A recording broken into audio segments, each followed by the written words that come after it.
Welcome to Wilson's World. It's been a little bit since I've talked to y'all. That's because I was busy like everybody else with the Black Friday shopping. There's a lot of deals out there, and I did pick up a few games for really good prices, and I'll cover that in the next video. Now, I'm here today, though, to talk about a clone system. Now, a new system that came out that is more hardware-based is the Classiq HQ. You probably saw these about a month ago because they sent early units to a lot of the big YouTubers and they've done the reviews. That's fine, but you know, I'm just a regular YouTuber, and I finally got the pre-order. I did it about a month ago, and I finally got the system a few days ago. Looking at this, why did I wait? You know, there's been clone systems. Why did I wait for this one particularly? Well, this one, like I said, is more hardware-based, and the big thing is that it has a true HDMI output, so there's not going to be any degradation. The picture's going to look excellent, which it does. I'll show some examples when I capture some video. But I did notice that it is digital. And it seems like they put some kind of filter to soften it a little bit because a lot of people don't like the super sharp look of the pixels. So they put a slight filter, it softens this just a little bit, but honestly it still looks really good. As far as the sound on the Nintendo side, the sound was a little bit tinny, or it was missing a little bit of the low end. Super Nintendo was just perfect, but real quick, let's go over the features. Like I said, HDMI, it is 720p, which is fine. That's good enough for most people. I can talk a little bit about the hardware and explain some of the features as well. It has, your Switch, Super Nintendo. Nintendo had some controller eager to get talked about over there. So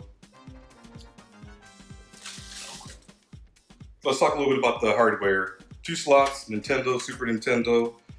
Off switches in the middle, up is to play Nintendo, down is to play a Super Nintendo. Reset button. The back we have our HDMI, which is the only main reason I bought it, HDMI. Usual AV outputs. DC power in, it's actually the micro USB.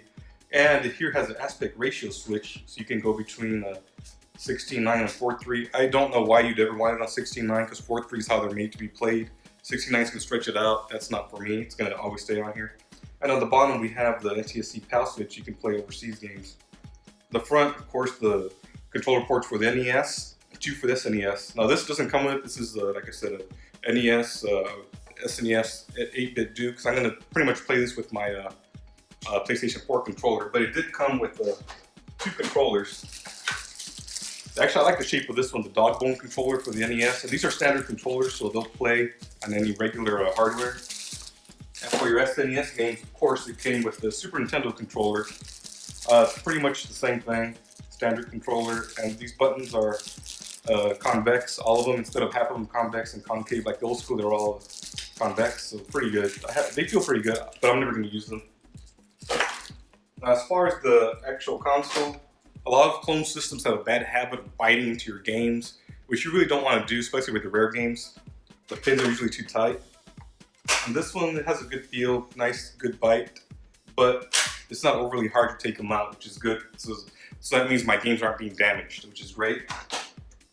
Let's test out the Super Nintendo one. Same thing, goes in with a little bit of force and it comes out a little bit of force, nothing too bad.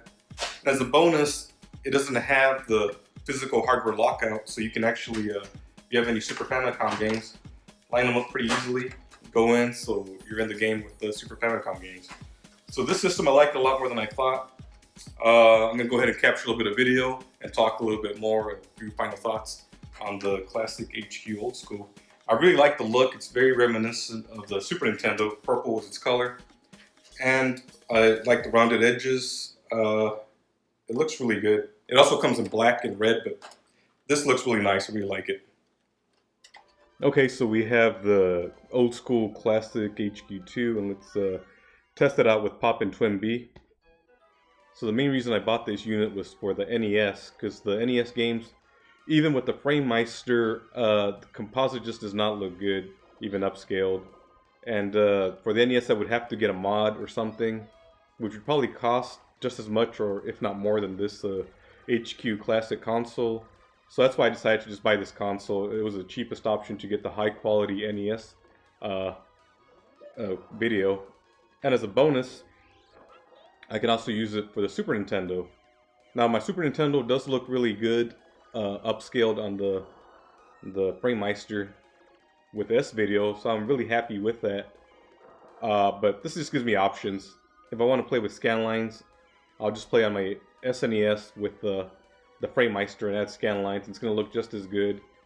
But you know, this does look really good with no scan lines and solid digital HDMI 720p. But the main reason I bought it was for the NES. Even though I'm playing a SNES game now, it's really a Super Famicom game, a Pop-In Twin-B. It looks excellent. It's great. Like I said, the only issue I have with this console, and it's really minor, two minor issues, is that oh crap, where's my, okay, there we go. Is the sound on the NES game is a little tinny. I'll switch over to an NES game. It's just a little bit off. And this is really nitpicking that the pixels are just slightly softened. I mean, you're looking at the picture now. Does it look bad? No, it looks good. But some people prefer them to be extra sharp. And, you know, for me, I'm okay with it. I do wish they gave me the option of whether I wanted them super sharp or softened like they are a little bit. But that's just minor nitpicking. It's not really an issue. It's a great value though. It's 70 bucks. It comes with both the Dogbone NES controller and the Super Nintendo controller. You can't beat it. It's really good system.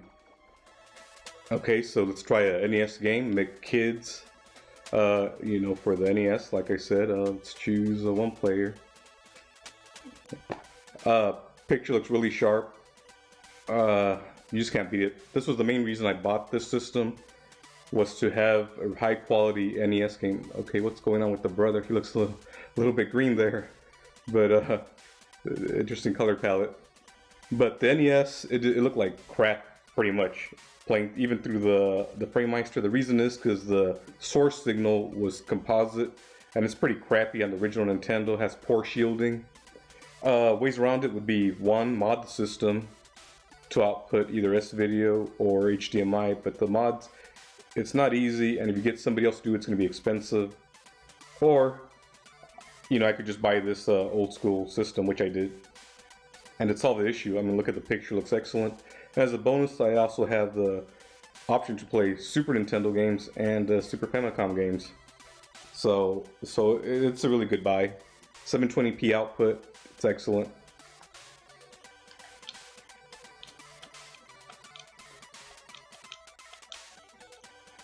So does this replace my SNES and Super Famicom and my Nintendo?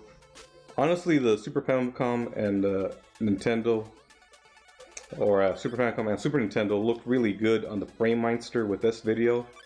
So I don't see myself necessarily replacing them with this one, with this system. Because for one, with those systems, it gives me the option to add frame lines.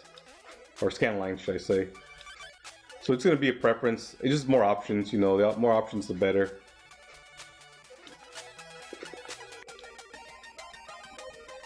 Awesome, so there you go. Let me just pause this if I can. So there you go, just a few sample videos of the actual gameplay and captured directly off of the Classiq HQ2. It looks really good. I recommend it for the price, for what you're getting. You're getting a semi system on a chip system versus a clone system. You're getting the HDMI 720p out instead of crappy composite. And the price isn't too bad. $70 is a nice price to get both the NES, SNES, and Super Famicom systems in HDMI with a very good degree of compatibility. So I do recommend getting the system if you're on the fence. If you want the best picture for those said game systems, then definitely pick up the Old Skool Classiq HQ2. As usual, comment, like, subscribe. Thanks.